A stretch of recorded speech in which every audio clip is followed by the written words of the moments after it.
ഇന്നത്തെ ബ്രേക്ക്ഫാസ്റ്റ് അപ്പവും ഉരുളക്കിഴങ്ങ് കറി. മാവ് നല്ല പൊന്തിരിക്കാൻ വയ്ക്കുക.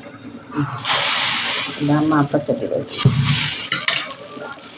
ചുറ്റിച്ച് കൊടുക്കുക.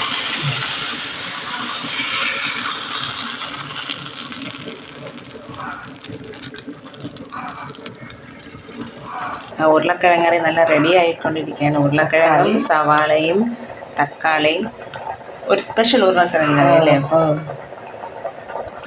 ഹായ്, നല്ല പഞ്ഞി പോലത്തെ അപ്പം, സൂപ്പർ,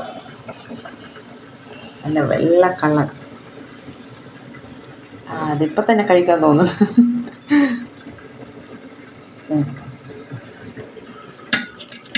സൂപ്പർ.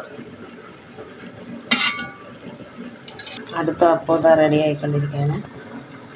നല്ല സൂപ്പർ ഉരുളക്കിഴങ്ങ് കറി വെന്ത് റെഡി ആയിട്ടുണ്ട്. അങ്ങനെ ചീനച്ചട്ടി അടുപ്പത്ത് വെച്ചിട്ട് കടുക്, കറിവേപ്പില, മല്ലി, മുളക് പൊടി ഒന്ന് ചൂടാക്കി എടുക്കുന്നത്. ചൂടാക്കിയിട്ട് ഇത് തേങ്ങ ചേർക്കാത്ത ഉരുള, തേങ്ങയില്ല, തേങ്ങ മുളക് പൊടി എല്ലാം നല്ല ചൂടാക്കും. എണ്ണയിൽ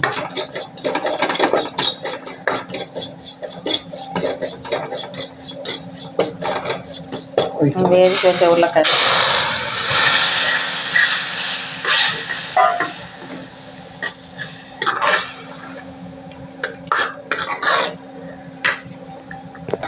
മഞ്ഞൾപ്പൊടി, മസാല, ഗരം മസാല.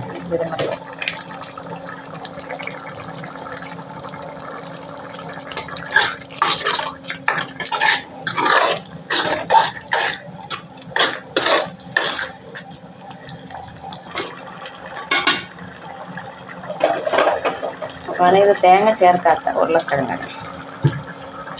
പണ്ടൊക്കെ എങ്ങനെയാണ് വയ്ക്കുന്നത് അല്ലേ?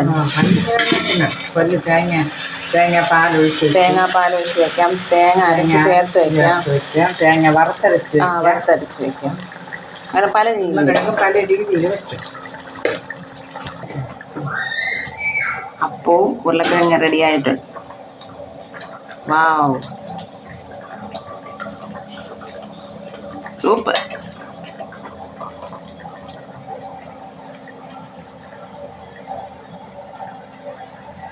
പഞ്ഞി പോലത്തെ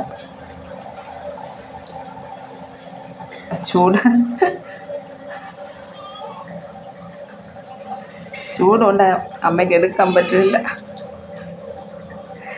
ആവി പറക്കുന്നു.